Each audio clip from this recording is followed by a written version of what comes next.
શું આપણો દેશ ડિજિટલ ઇન્ડિયા તરફ આગળ વધી રહ્યો છે કે પછી અંધકાર તરફ?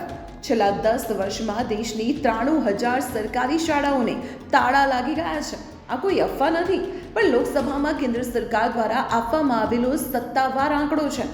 કેન્દ્રીય મંત્રી જયંત ચૌધરીએ લોકસભામાં રજૂ કરેલા ચોંકાવનારા આ આંકડા છે. સૌથી ખરાબ હાલત ઉત્તર પ્રદેશની છે, જ્યાં સૌથી વધુ 24,600 શાળાઓ બંધ થઈ ગઈ છે. બીજા નંબરે છે મધ્યપ્રદેશ, જ્યાં 22,400 શાળાઓ હવે ઇતિહાસ બની ગઈ છે. માત્ર યુપી કે એમપી જ નહીં, પરંતુ ઓડિશા, ઝારખંડ અને રાજસ્થાન જેવા રાજ્યોમાં પણ હજારો સરકારી શાળાઓ બંધ કરવામાં આવી.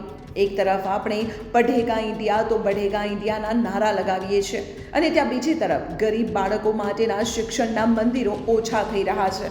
સવાલ એ થાય છે કે શું ખાનગી શાળાઓને પ્રોત્સાહન આપવા માટે સરકારી શાળાઓનો ભોગ લેવાઈ રહ્યો છે?